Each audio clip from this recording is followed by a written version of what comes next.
Siap memuji Tuhan, yang siap katakan amin. Katakan amin. Mari tepuk tangan sekali lagi buat Tuhan Yesus.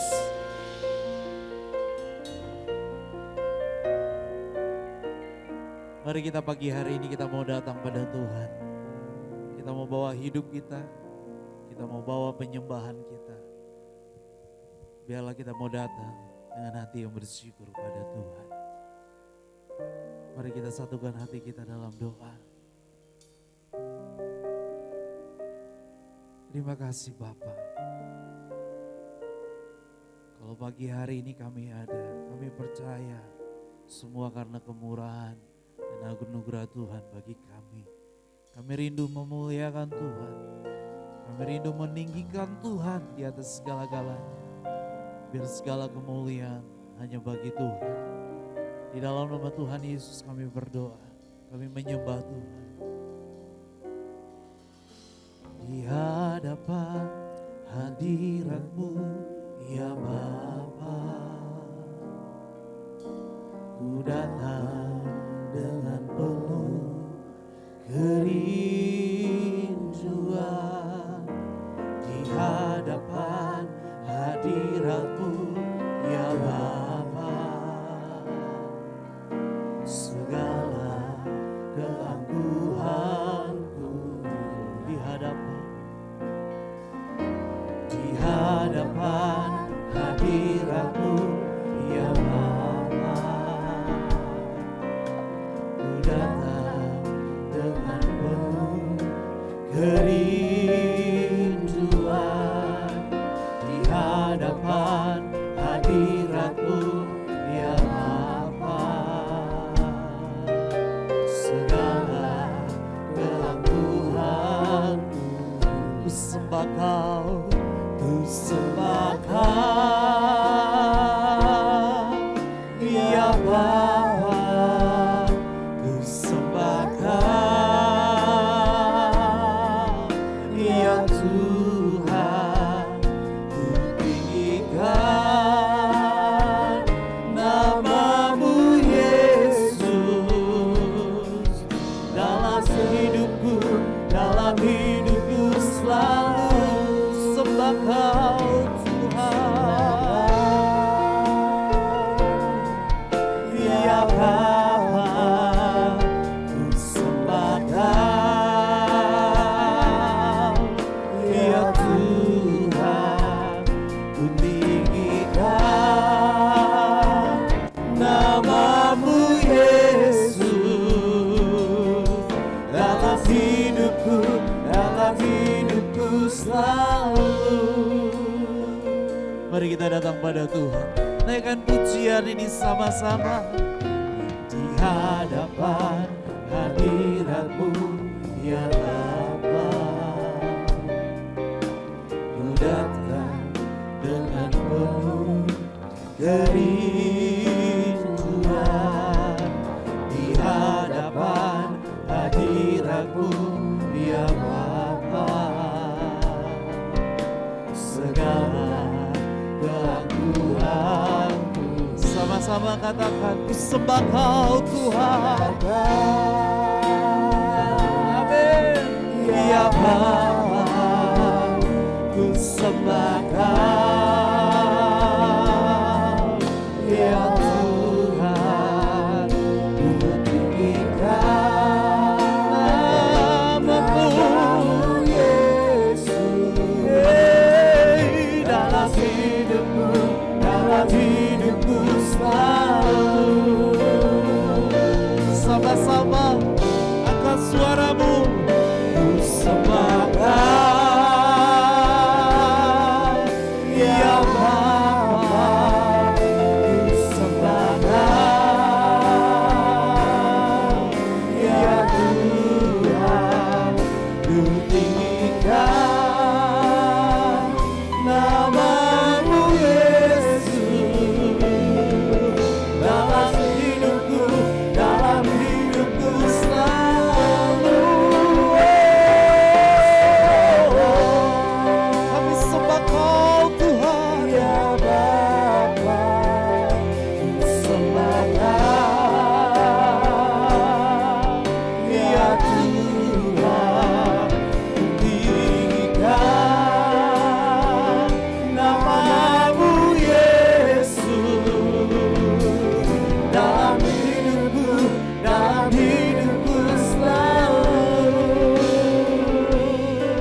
Kami sembah namamu Tuhan.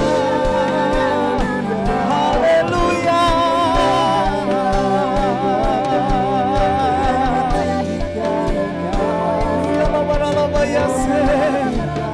Mari sembah Tuhan, sembah Yesus. Setiap yang bernafas memuji.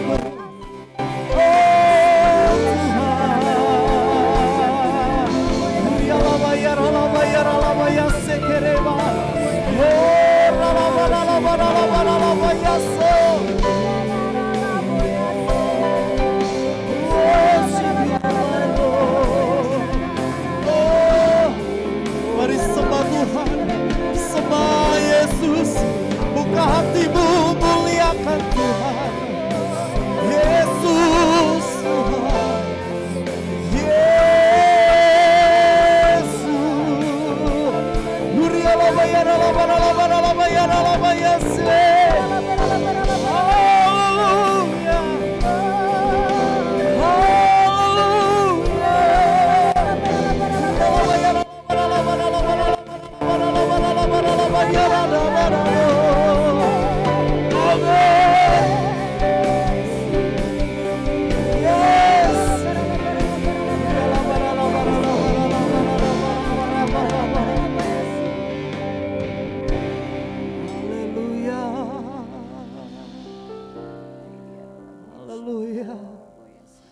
Mari kita bangkit berdiri sama-sama dalam hadirat Tuhan. Kita yang percaya, yang siap menyembah Tuhan lebih lagi, kasih tepuk tangan yang dahsyat buat Tuhan. Tepuk tangan yang meriah, tepuk tangan yang keras bagi Allah kita.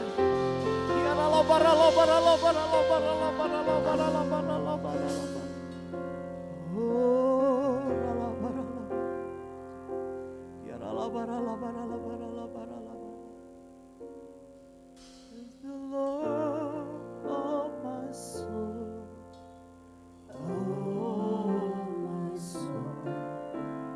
worship His holy name. Sing like never before. Oh, my soul, I worship Your holy name. Bless the Lord, bless the Lord, my soul. Oh, my soul, worship His holy name. Sing like never before. Oh, my soul, I worship Your holy name. Bless the Lord, oh my soul. Bless the Lord, oh my soul. Oh, my soul. Amen.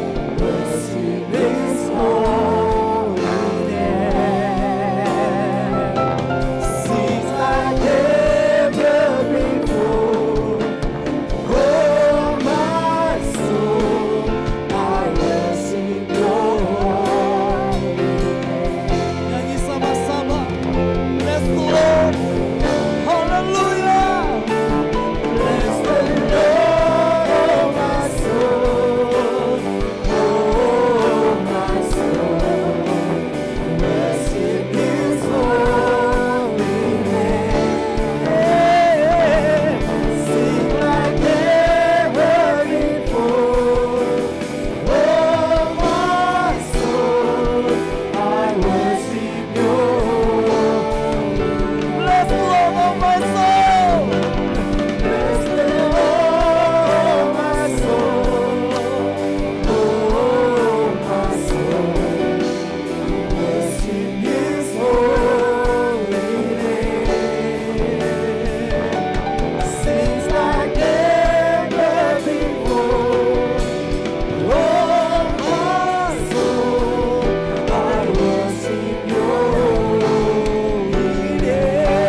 lebih dahsyat buat Tuhan. Haleluya. Amin. Kami rindu memuliakan Tuhan lebih dahsyat di pagi hari ini. Karena kami percaya Engkau ada di tengah-tengah kami. Di dalam nama Tuhan Yesus kami siap memuliakan Tuhan. Di dalam nama Tuhan Yesus yang hidup. Sama-sama katakan amin. Puji Tuhan. Shalom. Boleh lambaikan tangan saudara. Boleh katakan kiri kanan saudara. Shalom. Amin. Siap memuliakan Tuhan. Yang mau katakan amin. Katakan haleluya. Tepuk tangan yang lebih dahsyat bagi Allah kita. Yeay.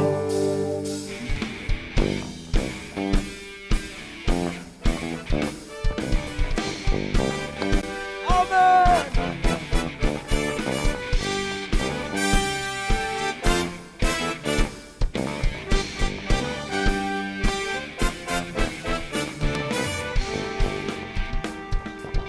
Nyanyi sama-sama katakan. Langit dan bumi, pujilah Tuhan, sebab Dia ciptakan semuanya. Ya. Keagungannya mengatasi langit bumi, sembah sujud di hadapannya.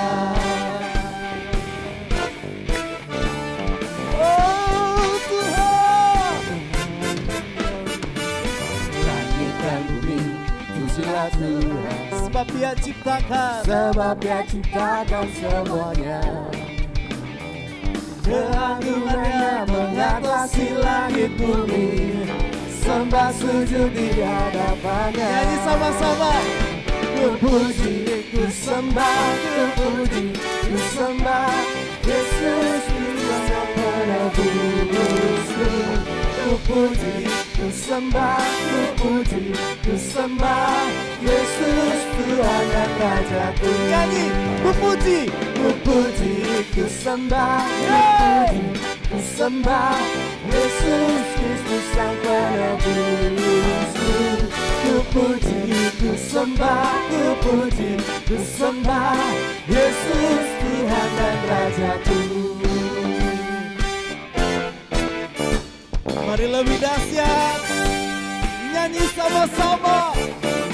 Langit dan bumi, pujilah Tuhan, sebab Dia ciptakan semuanya. Sama-sama.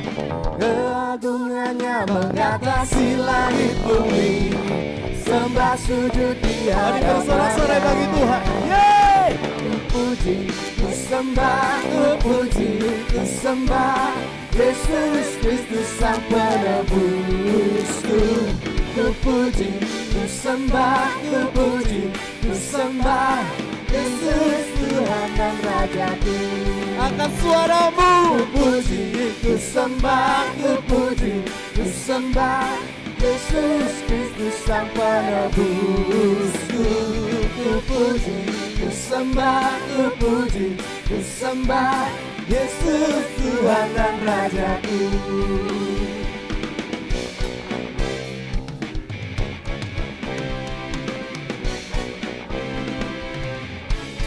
Amin.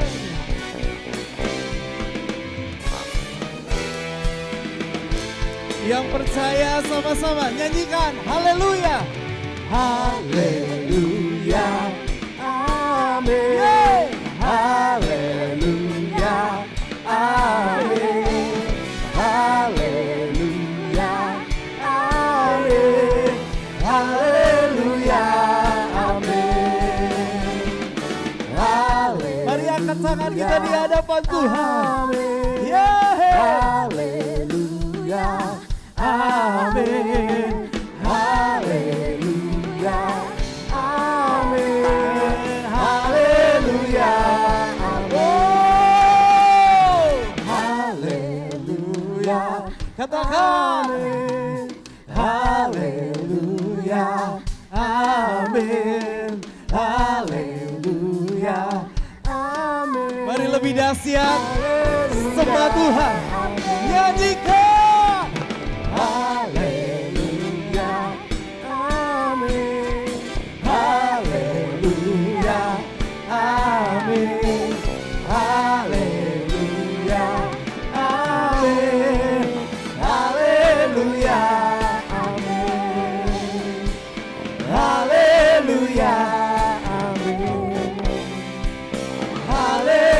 haleluya. Amin.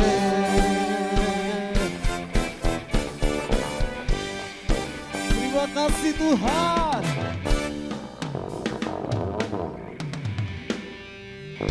Berikan sorak-sorai. Yeay. Siap memuji Tuhan, lambaikan tangan saudara sama-sama. Tepuk tangan yang dahsyat buat Tuhan. Yeay. Amin.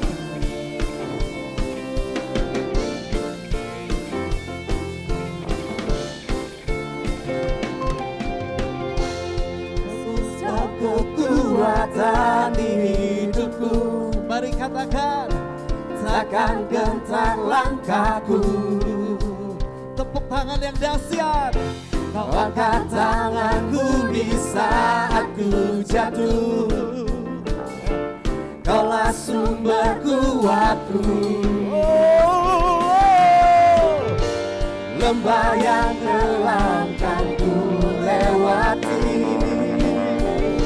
sebab Engkau sertaku. Nyanyi dengan iman. Dengan imanku ku diselamatkan oleh kuasa Yesusku. Sama-sama. Ku angkat tanganku, ku sorakan haleluya. Nyanyi. Namamu berkuasa, surga bumi nyatakan. Ku angkat tanganku, nyatakan Kau hebat. Allah yang perkasa, berkuasa selamanya.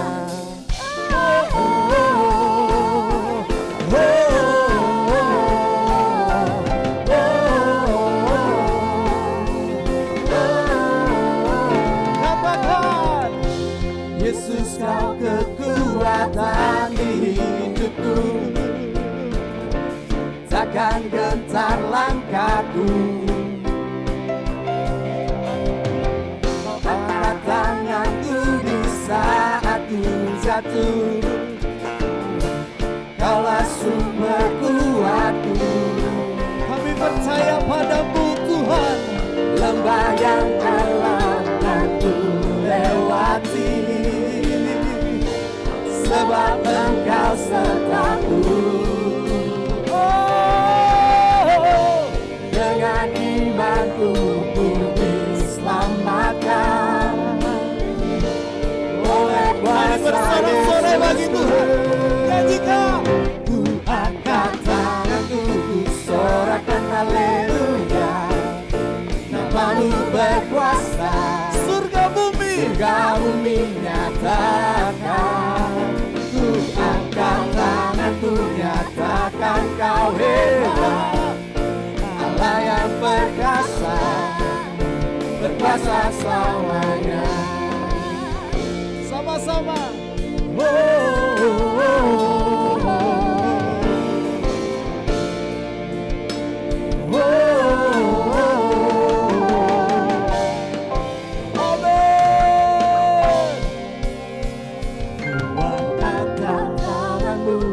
Sorakan haleluya. Sama-sama. Namamu berkuasa, surga bumi nyata.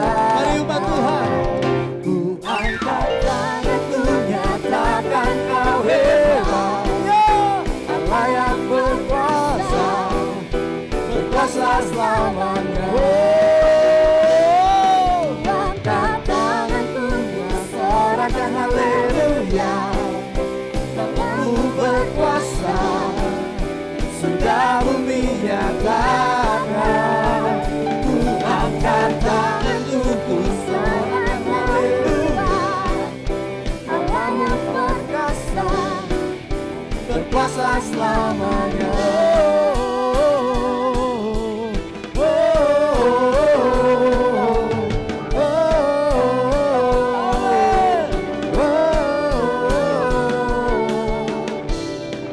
Segala kemuliaan bagimu.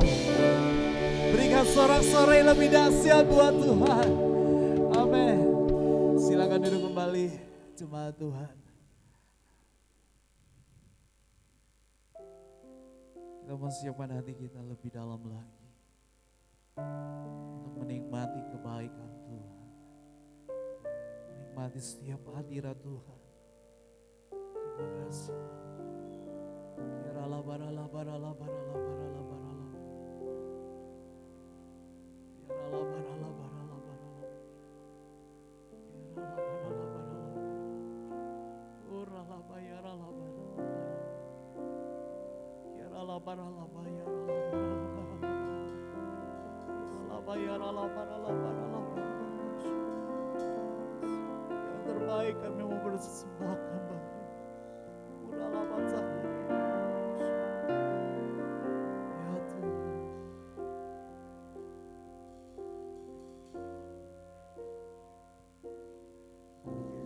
Tak dapat jalan sendiri, Tuhan tolonglah daku, biarlah sinar-Mu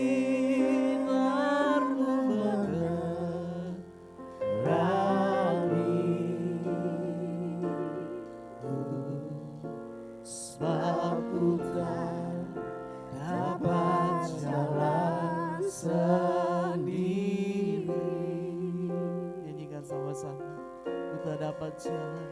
Ku tak dapat jalan sendiri,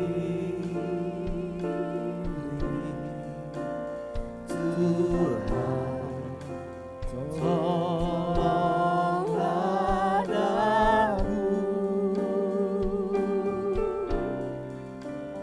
biarlah sinar-Mu menerangiku, sebab ku tak dapat jalan sendiri. Mari dengan segenap hatimu. Ku tak dapat jalan sendiri, Tuhan tolonglah daku, biarlah sinar-Mu menerangi,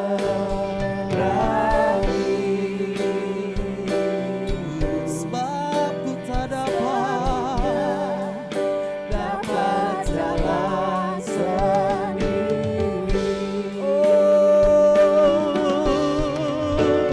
Ku tak dapat jalan sendiri, Tuhan tolonglah daku, biarlah sinar-Mu menerangiku, sebab ku tak dapat jalan sendiri. Mari jemaat Tuhan saja katakan. Ku tak dapat jalan sendiri. Ya Tuhan.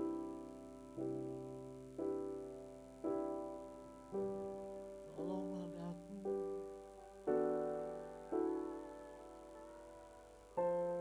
Ya Tuhan Yesus.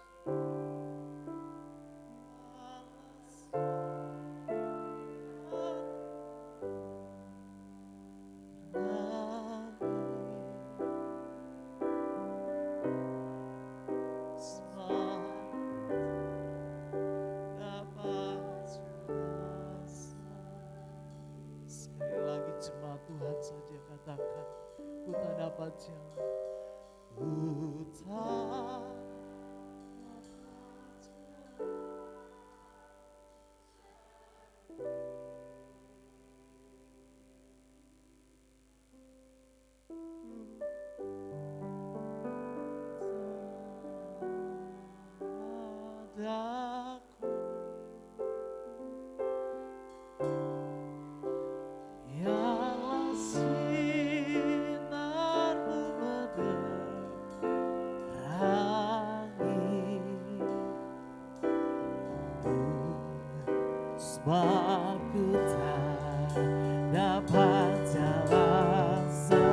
Mari kita bangkit berdiri, sama-sama nyanyikan. Ku tak dapat jalan sendiri,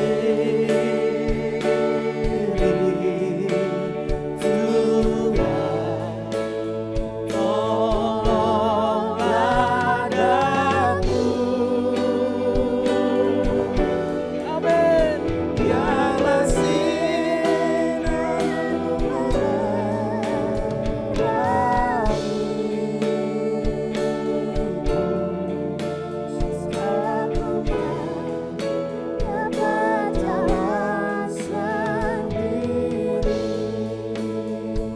tak dapat jalan.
Sebuah pengakuan yang jujur dari hidup kami bahwa kami katakan kami tidak bisa hidup tanpa Tuhan, tanpa pendampingan Tuhan, tanpa jalan yang Tuhan tentukan untuk setiap kami, untuk kami hidupi ya Tuhan. Sebab firman-Mu itulah penuntun penolong buat jalan kami, yang membuat jalan kami tidak menjadi sesat, yang membuat jalan kami tidak menjadi begitu sulitnya untuk dihadapi, sebab kami tahu ada Tuhan di sana yang sudah mendahului setiap kami, yang menyatakan setiap janji dan pengharapan-Mu buat setiap kami. Dan hari ini kami percaya, kami katakan kami tidak dapat hidup berjalan tanpa Tuhan yang menyertai kami. Oh terima kasih Bapa, menjadi Bapa yang setia buat setiap kami. Tidak ada di antara kami yang ditinggalkan, tidak ada di antara kami yang dibiarkan. Sebab Tuhan menuntun menolong hidup kami setiap saat, setiap waktu. Ketika kami ada di tempat ini menjadi bukti bahwa sekian lamanya Tuhan menyertai kami dan Tuhan tetap menyertai kami sampai hari ini. Kalau kami masih bisa berjalan mengangkat tangan kami kepada Tuhan, artinya Tuhan memberkati kami. Tuhan membuat kami sehat, hidup yang baik dalam kecukupan bahkan kelimpahan, dan kami percaya itu ya Tuhan. Terima kasih Bapa, terima kasih Bapa. Biar setiap kami terus Tuhan tuntun hidup dalam kebenaran, hidup dalam kesucian, supaya hidup kami tidak menyimpang dari jalan Tuhan dan ditemukan berkenan di hadapan-Mu. Itu lebih penting daripada hidup yang sementara. Kami boleh banyak melihat kematian, tapi kami tahu di dalam Tuhan kami melihat kehidupan kekal, dan itu tidak mengecewakan kami. Kami percaya di dalam-Mu ya Tuhan. Oh terima kasih, terima kasih. Kami duduk diam, ajar kami untuk hidup dalam firman. Tidak hanya mendengar, tapi lakukan firman setiap saat, setiap waktu. Selaraskan pikiran kami dengan pikiran-Mu Tuhan. Selaraskan hati kami dengan hati-Mu, supaya kami hidup benar. Kami tahu kami diberkati, kami diurapi, kami dipakai Tuhan dengan caranya masing-masing. Engkau ada buat setiap kami. Hanya di dalam nama Yesus Kristus kami berdoa. Haleluya, kita bersama katakan. Amin, amin. Silakan duduk Bapak Ibu Saudaraku yang terkasih dalam Tuhan. Baik, sekali lagi shalom. Oh, duduknya pindah. Sekali lagi saya boleh katakan shalom semuanya, gimana kabarnya? Bapak Ibu Saudara, yang pertama saya mau kasih tahu bahwa pembicaranya masih sama kayak yang digambar. Yang di foto itu sama ya. Saya kenalan lagi, nama saya Alvin Kurniawan. Barangkali ada yang lupa ini siapa gitu ya. Ngapain ini si Gundul datang-datang ke sini mau ngapain? Baik, Bapak Ibu Saudara. Hari ini saya mau bahas sesuatu, yaitu tentang suci hatinya. Oke, tema bulan ini saya dikasih tahu tentang kesalehan dan saya mau bicara tentang suci hati. Mari kita buka firman Tuhan sama-sama. Ya, kita buka ayatnya, tolong dibantu. Baik. 2 Petrus 3 ayat yang ke-10 sampai yang ke-11. 2 Petrus 3 ayat yang ke-10 sampai yang ke-11 berkata begini. Tetapi hari Tuhan akan tiba seperti pencuri. Pada hari itu langit akan lenyap dengan gemuruh yang dahsyat dan unsur-unsur dunia akan hangus dalam nyala api. Dan bumi dan segala yang ada di atasnya akan hilang lenyap. Jadi, jika segala sesuatu ini akan hancur secara demikian, betapa suci dan salehnya kamu harus hidup. Sebuah nasihat yang keras buat setiap murid Kristus. Kita tahu bahwa langit dan bumi akan binasa, amin. Kita tahu betapa lemahnya kita, betapa rusaknya kita, baru kena virus segitu saja kita sudah tidak bisa berbuat apa-apa. Dan kita tahu memang firman berkata bahwa bumi akan hancur. Dan kalau bumi akan hancur dan lenyap suatu saat, maka firman Tuhan berkata buat kita, kalau gitu hidupmu harus suci dan saleh. Suci dan saleh itu kalau saya punya sebuah perkataan yang saya ingat namanya holy and godly. Buat anak-anak Tuhan di sini ingat kata ini, holy and godly. Anak-anak Tuhan tuh hidupnya harus suci dan saleh, bukan cuman baik. Saya mau bilang Bapak Ibu Saudara, orang baik banyak. Orang yang saleh sedikit jumlahnya. Orang yang baik di dunia ini banyak, saya mau kasih tahu. Bahkan orang di luar Yesus Kristus hidupnya baik, lebih baik daripada orang Kristen. Bisa jadi, banyak. Nggak perlu Yesus buat jadi orang baik. Nggak perlu ngaku Kristen agama tertentu untuk jadi orang baik. Orang baik banyak. Tapi saya mau kasih tahu orang hidupnya saleh sedikit. Orang suci sedikit. Orang setia itu sedikit. Kalau cuman bisanya berbuat baik dan sudah membanggakan dirinya sendiri, kita kurang Bapak Ibu Saudara. Kita kurang. Saya kasih contoh. Ya, kalau ditanyain terus ya saya jawab aja di sini. Saya belum lama memotong rambut saya sendiri. Karena mama saya dalam kondisi kemoterapi, Bapak Ibu Saudara. Ya, mama saya kena kanker usus tahun kemarin, lalu kemudian kemoterapi. Pada sekarang sih sudah kemo terakhir, udah selesai. Ya, beberapa bulan lalu rambutnya mulai rontok, lalu dikasih tahu, mah sudahlah potong aja. Emang kalau gundul kenapa sih gitu? Emang kalau gundul jadi jelek ya? Tapi kan susah ya, orang kehilangan rambut begitu susah. Maka cara paling baik adalah saya cukur rambut saya dulu sendiri, baru ngomong, ma it's okay buat jadi gundul. Kan gitu kan lebih bagus. Saya mau tanya, saya orang baik apa enggak? Bu baik dong, Vin hebat ya kamu ya. Saya mau kasih tahu Bapak Ibu Saudara, biasa aja. Kenapa? Ini rambut saya biarin, besok tumbuh lagi. Sebenarnya saya enggak kehilangan apa-apa. Orang baik tuh melakukan sesuatu, sebenarnya dia enggak kehilangan apa-apa. Orang kalau Anda memberi dalam kelimpahan Anda kehilangan apa sih? Bukankah firman Tuhan berkata dia akan memberkati Anda lagi? Kita kehilangan apa? Orang baik model begini banyak. Tapi orang yang suci hatinya, yang mau berkorban buat orang lain, yang mau memberi sekalipun dia miskin, dia butuh, itu jarang loh. Orang seperti itu yang Tuhan cari di dalam firman-Nya kita tahu. Kalau kita cuman datang tepat waktu karena kita nganggur, biasa. Tapi kalau kita sibuk, lalu kita menyiapkan waktu terbaik buat ibadah, itu orang lain. Kalau kita cuma bisa hidup dengan kualitas baik, saya mau kasih tahu, banyak orang baik di luar sana. Tetapi yang Tuhan cari, orang yang saleh dan suci hatinya.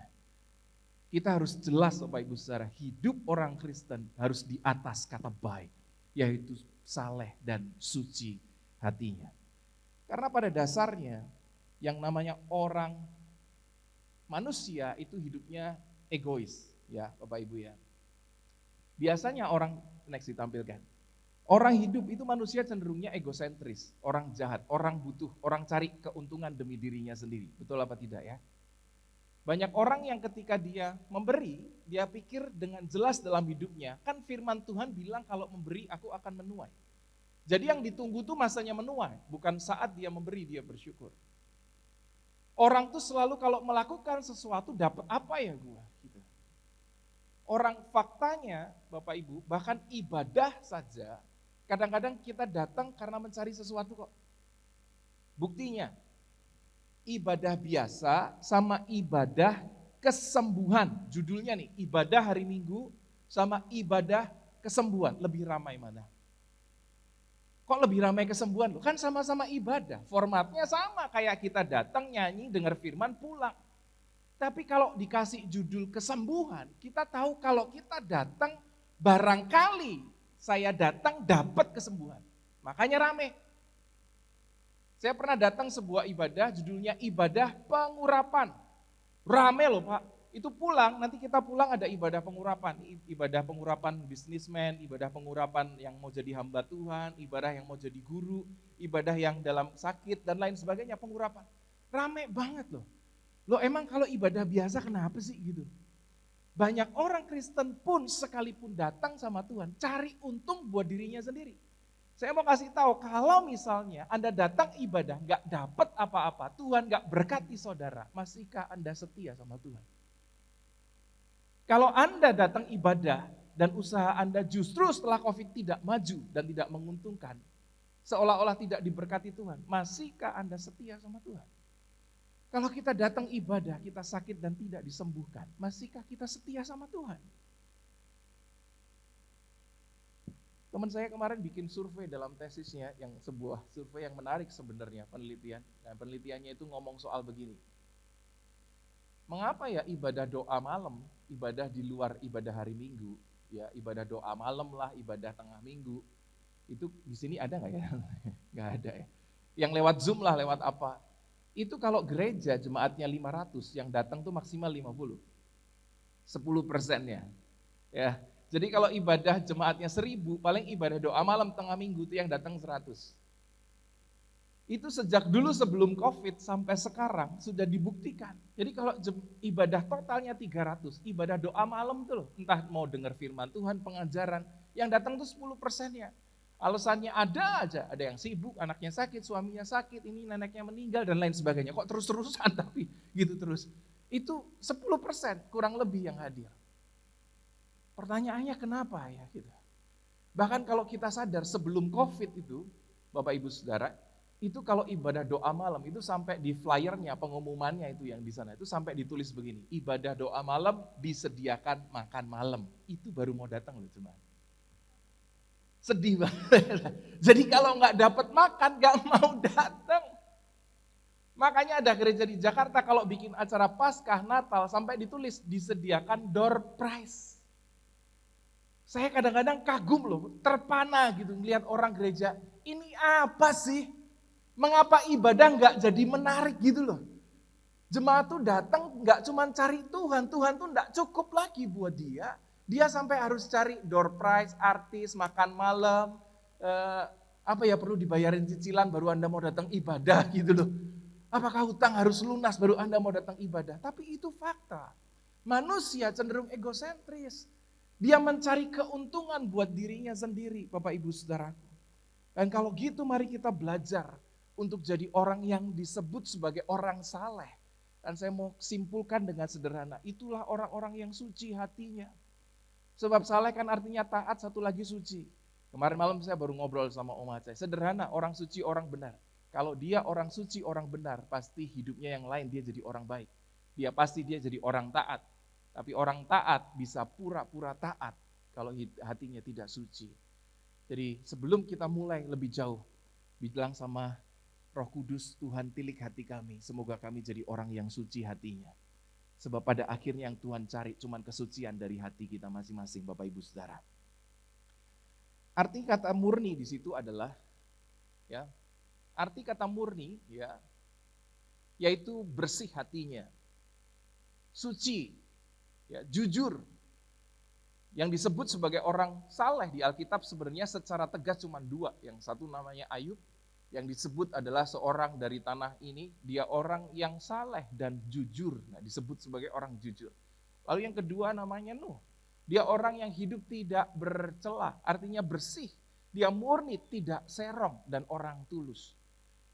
Saya mau kasih tahu sama beberapa yang belum nikah di sini, kalau Anda ketemu pasangan pacar yang hatinya tulus, nggak usah pikir panjang, jadikan doakan dia untuk menikah dengan Anda. Loh Pak, tapi dia belum kaya ya, nanti hidup saya susah. Saya mau kasih tahu kalau orang hidup tulus, dia nggak jauh dari berkat Tuhan. Nggak usah pikirin yang lain-lain. Tapi dia nggak bisa masak tuh, gampang, GoFood banyak. Nggak usah mikir yang aneh-aneh lah. Tapi kalau ketemu sama orang yang suci hatinya, udahlah laporin orang tua, aku mau nikahin orang ini.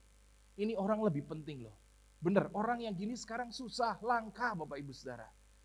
Kalau punya pegawai yang hatinya tulus suci, langka, pertahankan bagaimanapun caranya. Kalau Anda punya gembala, punya pimpinan, punya bos yang hatinya tulus, suci, baik, pertahankan. Apapun yang ditawarin, sana gajinya lebih baik, sana lebih bagus. Jangan kemana-mana. Sebab orang kaya banyak, orang baik banyak. Orang suci tulus hatinya sedikit sekali jumlahnya di dalam hidup ini. Ya Bapak Ibu Saudara. Nah di dalam Alkitab, ketika orang itu dibilang Alkitab sebagai orang yang suci, jujur, baik, itu yang dituju adalah hatinya sebenarnya. Kualitas manusia itu sebenarnya yang dibilang itu kualitas hatinya. Maksudnya begini, kalau Alkitab bilang hatimu, segenap hati, itu sebenarnya adalah manusia itu sendiri. Alkitab tuh nggak pernah bilang manusia itu tubuh daging. Ini tubuh daging, tubuh fana. Tapi kalau dibilang hatimu sumber hidup tuh di situ, manusianya tuh di situ. Dengan sederhana saya kasih contoh begini. Kalau suatu saat yang namanya Alvin, saya aja ya, itu mati. Mati itu apa sih Bapak Ibu Saudara? Mati itu dengan sederhana di dalam Alkitab bilang bahwa saya ini cuma meninggalkan tubuh jasmani aja. Apakah sayanya mati? Kan tidak. Saya percaya saya hidup selama-lamanya bersama dengan Tuhan. Demikian juga Anda, amin. Jadi sebenarnya yang dibilang manusia itu sebenarnya bukan tubuh ini, bukan tubuh luarnya. Tapi kualitas manusia batiniah kita itu loh yang ditunjuk sama Alkitab. Jadi kalau dibilang hatimu, hidupmu tuh ya di situ. Bukan yang kita kerjakan secara jasmania, bukan. Jadi kalau kita mau hidup menurut kualitas firman Tuhan, mestinya yang dibangun tuh adalah kualitas hati kita. Gitu maksudnya. Kalau kita rajin nge-gym nih sama Yohanes malah nih hilang. Kamu nge-gym gak sih? Badan gede gitu dari mana asalnya? Gak nge-gym ya? Oh ya udah, gak apa-apa. Rajinnya nge-gym, tubuhnya dibangun, tapi hatinya tidak. Ya itu tadi yang dibilang. Kita binasa tuh ya karena itu, karena kita terlalu silau ngelihat jasmani ya, tapi hati kita tidak dibangun gitu loh. Makanya Alkitab tuh kalau bilang, nih, jagalah hatimu dengan segala kewaspadaan, dari situlah terpancar yang namanya apa? Kehidupan. Alkitab dengan jelas bilang begitu, Yesus dengan jelas bilang begini, tidak usah khawatirkan apa yang masuk ke mulut, tetapi yang keluar dari mulutmu itu loh yang kamu perhatikan, karena yang keluar meluap dari hati, itulah yang keluar dari hidup kita, betul apa tidak? Jadi kita nih sampai saat ini kadang-kadang suka salah fokus gitu. Kita membangun hal-hal yang jasmani, kita pengen sesuatu hal yang bagus kelihatan di luar, tapi hati kita tidak sebagus itu Bapak Ibu. Amsal 27 ayat 19, ini ayat yang menarik kita baca bersama-sama. Ya, Amsal 27 ayat 19 berkata demikian. Seperti air mencerminkan wajah, demikianlah hati manusia mencerminkan manusia itu. Ya, perhatikan. Seperti air mencerminkan wajah, demikianlah hati manusia mencerminkan manusia itu. Dikatakan begini, seperti air itu menjadi cermin yang murni gitu. Mengapa? Karena kita harus tahu bahwa cermin kaca pada waktu itu bukan seperti kita sekarang. Di sini kita ada sesuatu namanya kaca, betul. Tapi zaman dulu kaca cermin itu kayak yang saya kasih di gambar ini. Bentuknya entah dari kuningan atau tembaga. Jadi kalau Anda lihat film-film kolosal pada zaman dulu, itu kan cerminnya kan kuning kayak piringan itu loh. Terus Anda ngacanya di sana. Nah itu kan nggak kelihatan dengan jelas. Coba deh ngaca di kuningan atau di mana gitu. Apakah kelihatan dengan jelas? Ya tidak. Wong buram gitu, kuning gitu. Tapi itulah kaca pada waktu itu. Maka ayat ini bilang seperti air mencerminkan wajah itu begini. Kalau kita pengen ngaca dengan baik, pengen ngaca dengan jernih, kelihatan semuanya. Jerawatnya kelihatan, kerutnya kelihatan. Ngacanya di air pada waktu itu. Jadi seperti itulah hati manusia itu mencerminkan manusia itu. Jadi kelihatan aslinya orang. Kalau Anda pengen tahu, lihat orang ini baik atau tidak, perhatikan hatinya.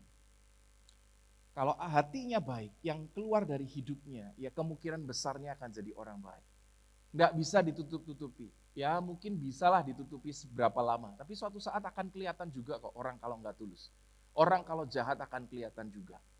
Ya kalau di masa sekarang kebalik ya, kalau kita ngaca di air malah nggak kelihatan, airnya coklat kan sekarang ya, udah jelek gitu. Sekarang kita punya cermin yang bagus, punya kaca yang bagus. Nah, benar atau tidak, kalau sekarang saya punya kesimpulan begini Bapak Ibu Saudara. Sekarang tidak banyak orang pada zaman ini yang suka dengan cermin yang jujur. Saya ulangin ya.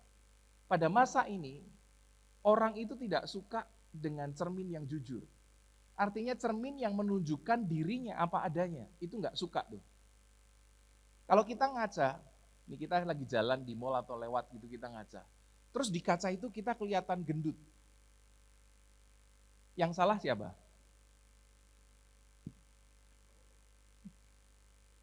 Kan kita ngomong sama suami kita, ih kacanya jelek loh Pak ini Pak. Gitu kan?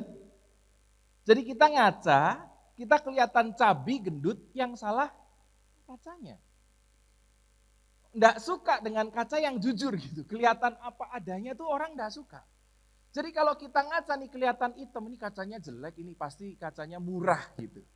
Loh kan ditunjukkan apa aslinya malah nggak suka. Kalau kelihatan jerawatnya dia jengkel, ini jelek loh. Lebih pengen tuh sesuatu yang ngeliatin dirinya sebagai orang yang baik. Itu faktanya Bapak Ibu Saudara.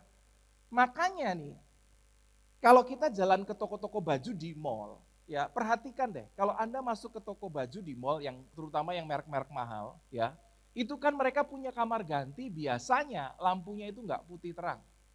Lampunya putih agak kuning, entah natural atau kuning sekalian. Karena kuning itu menyamarkan sedikit. Terus kacanya biasanya dia panjang, itu kacanya bikin Anda sedikit lebih langsing. Percaya saya deh, itu dipakai loh. Beneran, Anda ngaca nih, beli baju ya, coba bagus. Wih bagus ya aku pakai baju ini, bawaan pulang. Nanti Anda akan bilang gini, kok nggak sebagus aku coba di toko ya? Lah kok bisa gitu sih? Loh karena tokonya udah tahu, orang itu nggak suka lihat sesuatu yang jujur. Makanya kacanya dilangsingin sedikit. Nanti kalau Anda lihat kaca, goyang cepet deh, pusing Anda ngaca. Karena nggak tahu itu kacanya nggak. Kalau kaca jujur Anda goyang ya nggak apa-apa. Tapi coba deh goyang cepet gitu, Anda akan sedikit pusing. Kenapa? Kacanya dilangsingin. Orang suka lihat versi hidupnya yang baik, tapi nggak mau hidup yang baik. Sedih nggak tuh? Dia pengen lihat versi hidupnya yang baik. Aku tuh ganteng ya ternyata gini. Tapi kacanya tidak jujur. Dan kita suka sama hal itu. Makanya zaman sekarang ada sebuah teknologi yang sangat terkenal di handphone kita masing-masing, namanya apa? Filter. Loh iya apa tidak? Sekarang saya mau tanya dengan jujur Bapak Ibu Saudara. Ya, kalau Anda pasang foto di media sosial di Instagram, Anda pakai filter apa tidak? Yang wanita-wanita, ini yang laki-laki ada yang pakai filter juga? Terlalu ya di sini ya. Kamu pakai filter nggak sih? Yoni pakai filter juga. Oh jelas, nih fotonya bagus semua tuh kelihatan. Orang tuh emang kenapa sih kalau jujur aja? Lo bener apa tidak? Kan teknologi sekarang kan Anda suka sekali kan dengan yang namanya filter. Kenapa? Ya orang yang matanya hitam aja di Instagram bisa matanya biru kok.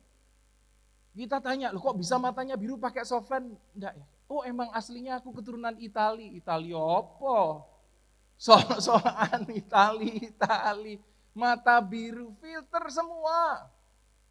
Kok bisa tirus ya ketemu orangnya? Loh sekarang gendutan ya. Nanti besok Senin sampai Jumat kurusan lagi dia di Instagram.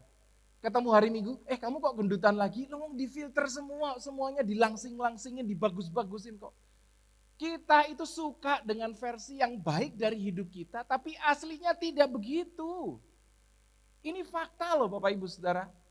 Ini ditangkap sama orang-orang pembuat Facebook, Instagram, dibikinlah untuk cari duit. Kenapa? Karena manusia tidak lagi suka sama yang sesuatu yang tulus, jujur, murni.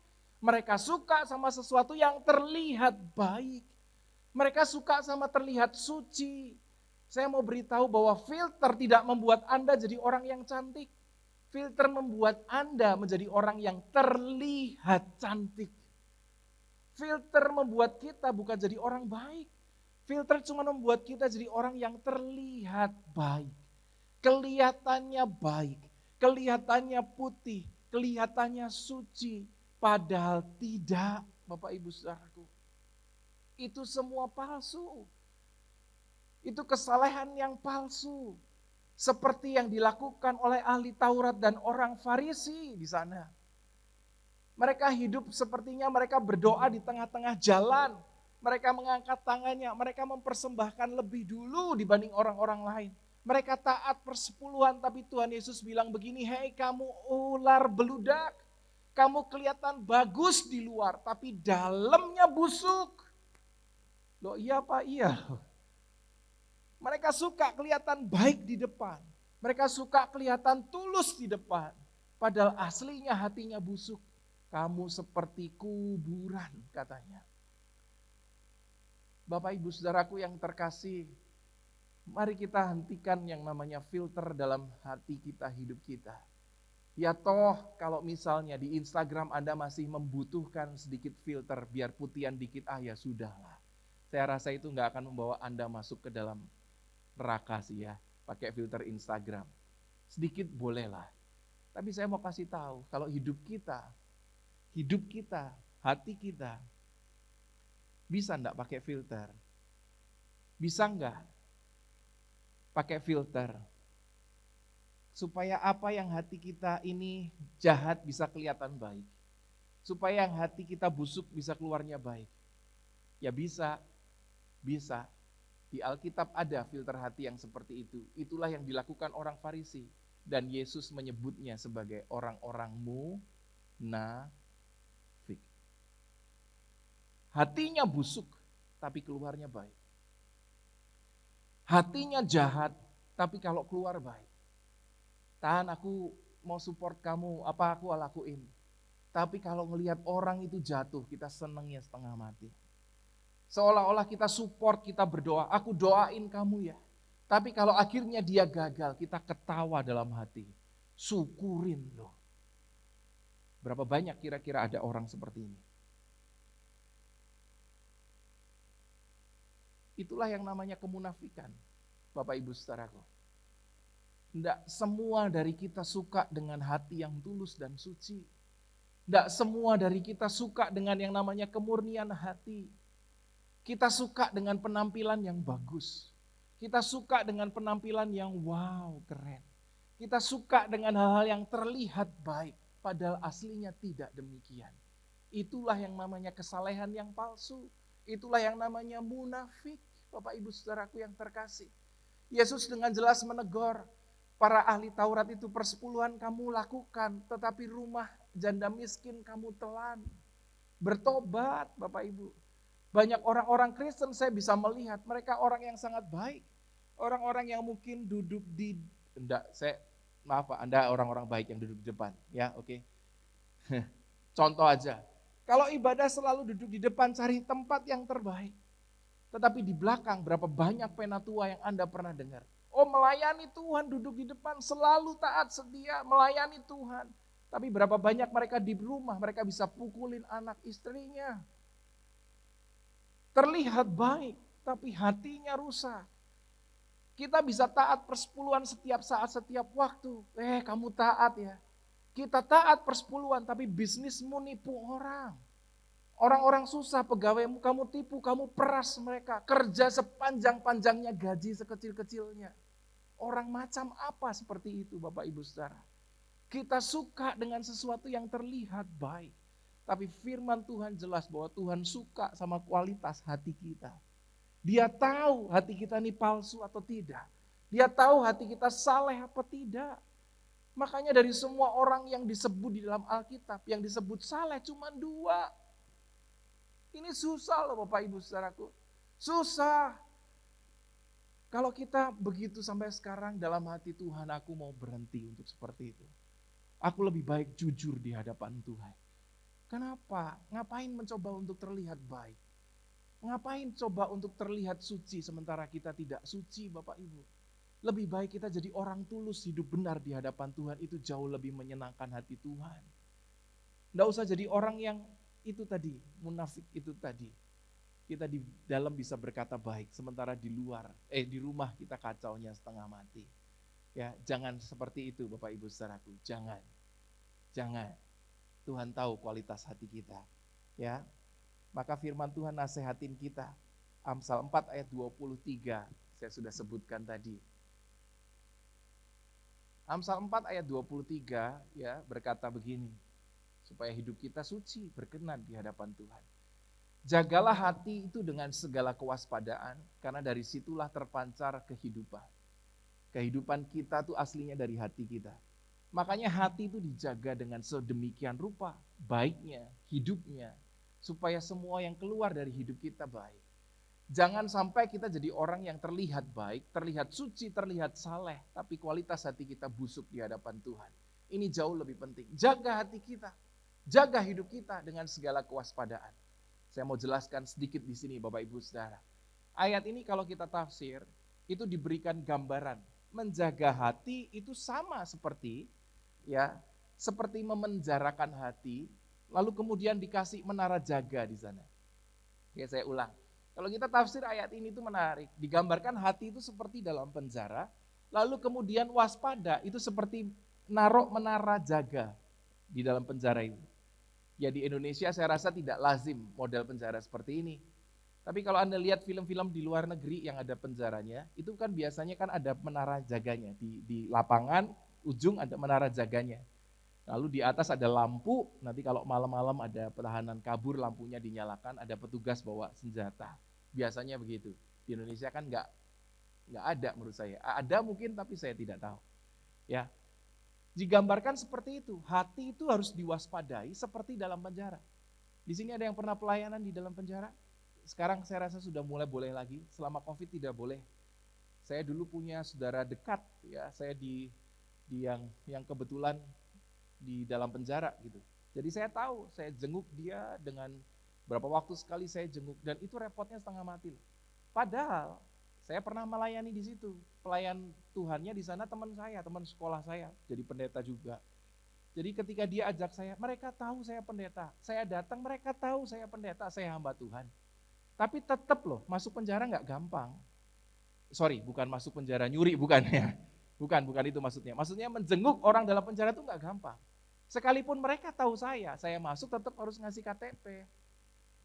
Nanti masuk KTP pun cuma pendaftaran. Setelah itu masuk lagi pintu yang lain yang dikunci. Lewatlah pemeriksaan, harus diperiksa bahwa apa semuanya, dan lain sebagainya. Yang cowok diperiksa cowok, cewek diperiksa cewek. Tidak semudah itu. Setelah itu pun masih harus lewat pintu yang lain lagi. Lihat kartunya, Pak udah ada kartu tamu belum? Oh sudah, baru boleh masuk lagi. Segitu susahnya cuma menjenguk satu orang. Dan itu digambarkan demikian. Artinya apa? Yang masuk ke hati itu dijaga sedemikian rupa. Jangan sampai hati kita dikotorkan dengan hal-hal yang demikian Bapak Ibu Saudaraku. Seperti dalam penjara, demikianlah kita harus waspada, hati kita dijaga dengan baik, kasih menara jaga. Yang masuk jangan dipermudah, dipersulit dong. Jangan gampang dengar-dengar orang gosip, jangan gampang dengar-dengar orang ngomongin orang lain, dipanas-panasin. Jaga yang masuk ke hati kita itu loh Bapak Ibu Saudaraku yang terkasih. Wong toh ya, saya mau kasih tahu, saya kok enggak tahu kenapa. Setiap kita nih punya rumahnya besar kecil, Anda kasih kunci kan? Rumah kita besar ataupun kecil, kita kasih kunci kok. Karena kita tahu di rumah kita banyak barang berharga. Kita jaga dengan sedemikian rupa, kita kasih kunci, kita kasih pintu, nanti pintunya masih didobel kunci lagi, nanti di depan pintu masih ada pagar, pagernya masih pula digembok lagi. Di depan pagar masih ditulisin awas anjing galak gitu. Padahal nggak punya anjing. Masih juga dipasang CCTV. Loh kenapa kok begitu? Karena kita sepakat besar kecil rumah kita isinya barang berharga. Maka kita jaga dengan baik, betul apa tidak? Mengapa orang bisa menjaga rumahnya sedemikian rupa, tetapi hatinya dia obral untuk dengar gosip murahan, untuk dengar perkataan yang tidak penting, untuk dengar perkataan tidak berguna, untuk dengar sesuatu yang bahkan tidak ada faedahnya buat kita.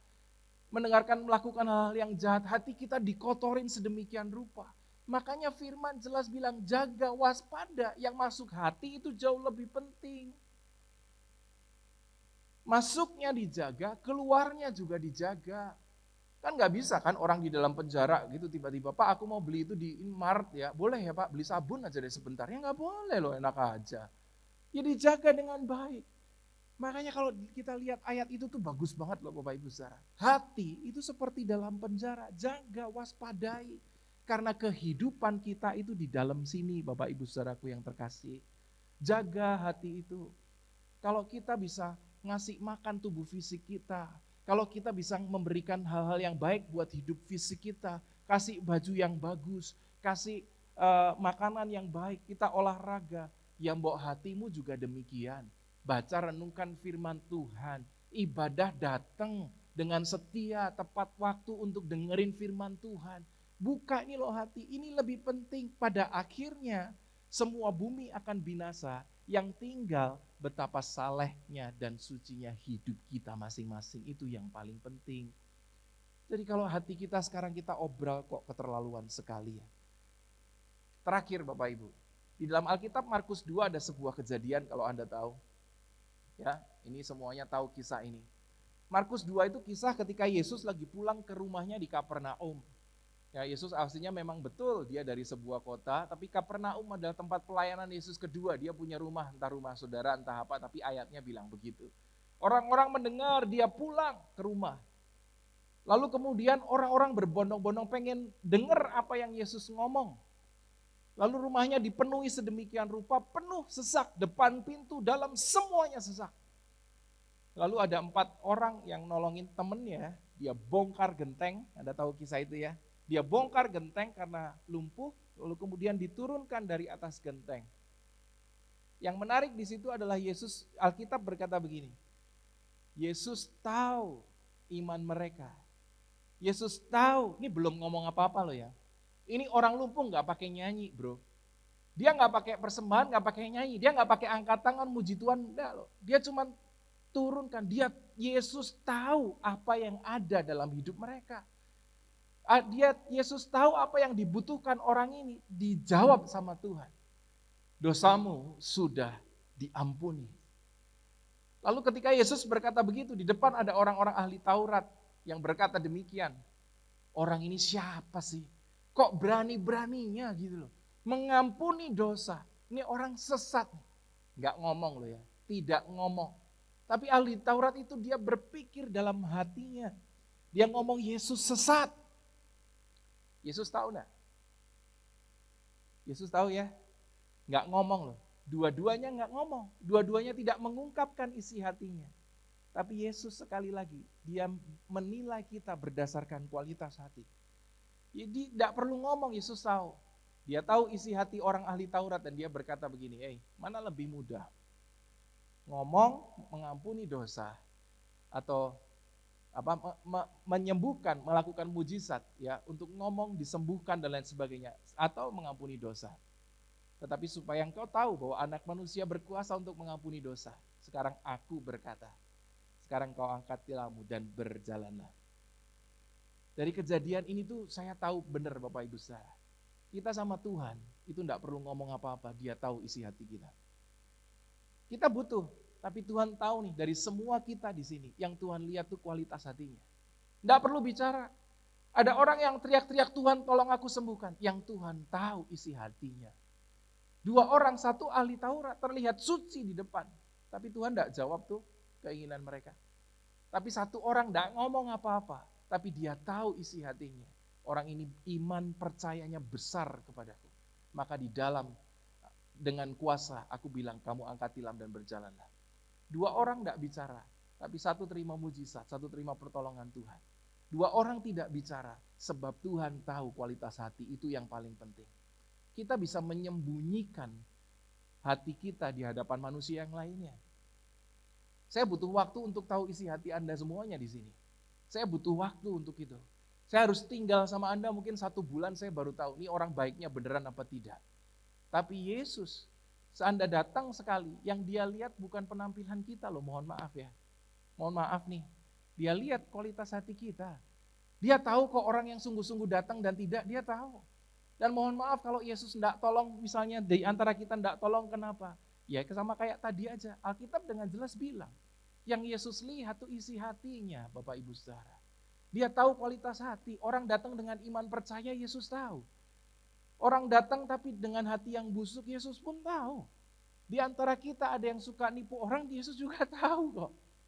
Di antara kita ada yang suka ngomong kasar di rumah, di gereja jadi orang suci, Yesus tahu. Ngapain kita sembunyikan di hadapan manusia?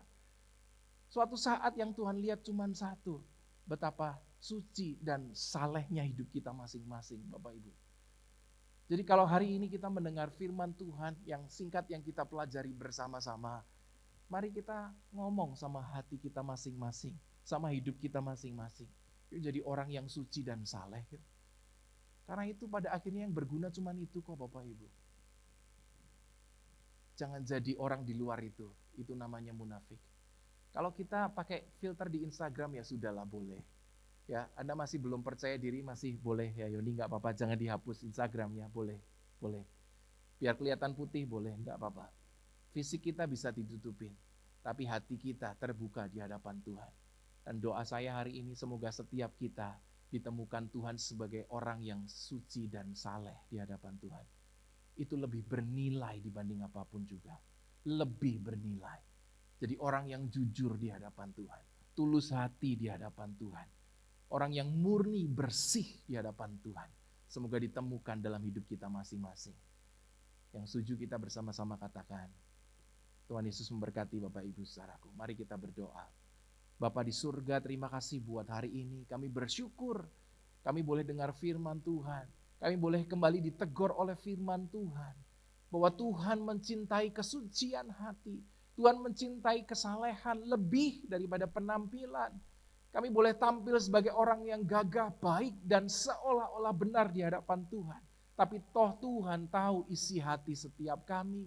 Ajar kami untuk jadi orang yang bijaksana. Percuma kebusukan kami tutupi sedemikian rupa. Tuhan tahu. Kejahatan kami tutupi sedemikian rupa. Tuhan tahu. Dan hari ini kami mau putuskan ya Tuhan untuk jadi orang suci benar di hadapan Tuhan. Kami mau jadi orang saleh di hadapan Tuhan. Sebab Tuhan mencintai orang yang demikian. Tidak perlu dipastikan dengan banyaknya kata-kata yang keluar dari mulut kami. Percuma kami berlelah meyakinkan orang lain bahwa kami orang baik, bahwa kami orang benar. Sebab yang pada akhirnya yang menentukan adalah kualitas hati kami. Apakah suci dan saleh di hadapan Tuhan. Terima kasih ya Tuhan untuk mengingatkan kami. Jangan biarkan kami hidup menyimpang. Jangan biarkan kami hidup jauh daripada Tuhan, daripada jalan Tuhan. Kembalikan kami dalam kemurnian yang Tuhan inginkan, kesucian yang Tuhan inginkan. Supaya setiap kami ditemukan Tuhan itu benar di hadapan-Mu. Toh suatu saat kami akan pulang, suatu saat kami akan berjumpa dengan-Mu kembali. Dan yang menentukan bukan segala perbuatan baik kami. Kami tahu perbuatan baik kami tidak menyelamatkan. Tapi kualitas hidup kami, hati kami yang sesungguhnya, itulah yang menentukan. Ingatkan kami setiap saat, setiap waktu, untuk membangun manusia batiniah lebih penting daripada membangun segala yang kelihatan oleh mata jasmani kami. Ajari kami Tuhan, ajar kami setia hidup di dalam-Mu. Hanya di dalam nama Yesus Kristus Tuhan, kami berdoa. Haleluya. Kita bersama katakan, Tuhan Yesus memberkati.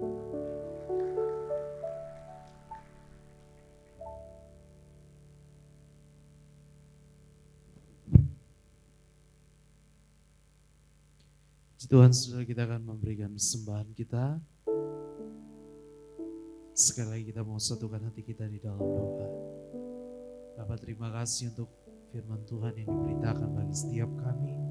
Kami percaya kami boleh memiliki hati yang benar-benar suci dan kudus di hadapan Tuhan. Tiba saatnya kami memberikan persembahan kami, kiranya Allah memberkatinya supaya boleh menjadi berkat. Di dalam nama Tuhan Yesus kami siap memberi dengan sukacita. Amin.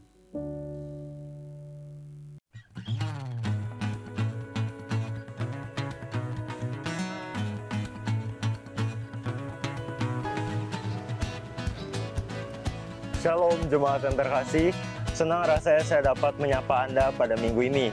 Berikut saya akan menyampaikan pengumuman seputar Gereja Betani Lampung untuk sepekan ke depan. Ibadah Raya Gereja Betani Lampung dilaksanakan 2 kali pada jam 7:30 pagi dan jam 5 sore. Mari nikmati hadiratnya bersama pada jam ibadah yang tersedia. Doa pagi akan diadakan jam 5:30 pagi setiap hari. Bagi saudara yang ingin mengikuti doa pagi, dapat menghubungi Ibu Pendeta. Link Zoom akan dibagikan melalui grup WhatsApp gereja. Penyerahan anak akan diadakan pada minggu kedua dan baptisan suam akan diadakan pada minggu ketiga. Untuk info lebih lanjut dapat menghubungi Saudari Lia. Kami mengucapkan selamat datang dan selamat beribadah di Gereja Betani Lampung. Bagi saudara yang baru pertama kali hadir pada ibadah ini, biarlah kita terus tergabung dalam jam ibadah yang tersedia. Demikian pengumuman untuk minggu ini. Amsal 3 ayat 5-6. Percayalah kepada Tuhan dengan segenap hatimu dan janganlah bersandar pada pengertianmu sendiri. Akuilah Dia dalam segala lakumu, maka Ia akan meluruskan jalanmu. Happy Sunday and God bless you. This is prophetic, I can feel it in the air. We lift our praise and you change the atmosphere. With hearts open now, everybody sing it out. I am free, turn it up. This sound of praise, make it louder than any other. Lift Him up and shout His name. Oh, oh yeah, turn it up. This sound of praise, make it louder than any other. Lift Him up. Kita pagi hari ini jemaat Tuhan boleh bangkit berdiri. Sebelum pulang boleh lambaikan tangan saudara, kiri kanan saudara, katakan Tuhan Yesus memberkati. Tepuk tangan sekali lagi bagi Raja di atas segala raja. Tepuk tangan yang dahsyat. Terima kasih Yesusku.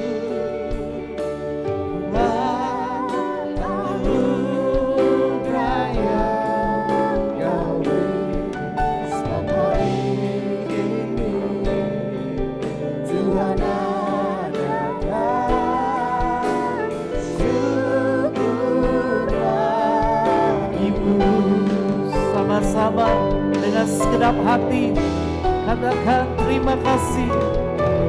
Terima kasih Yesusku.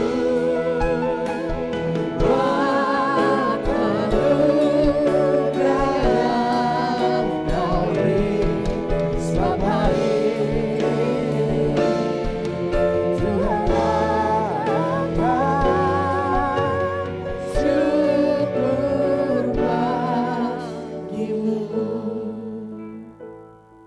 diberkatilah keluargamu, anak, menantu, cucumu. Diberkati keluar masukmu, diberkati lumbungmu. Engkau akan diangkat menjadi kepala dan bukan menjadi ekor. Jika engkau baik-baik mendengarkan perkataan firman Allah dan melakukan dengan setia, maka semua janji ini menjadi bagianmu. Angkat kedua belah tanganmu. Pulanglah dengan membawa berkat yang berasal dari Allah Bapa, damai sejahtera di dalam Yesus Kristus, bahkan persekutuan di dalam Allah Roh Kudus mulai hari ini sampai Maranatha, Tuhan datang kembali. Yang terima berkat sama-sama katakan amin. Selamat hari Minggu, Tuhan memberkati.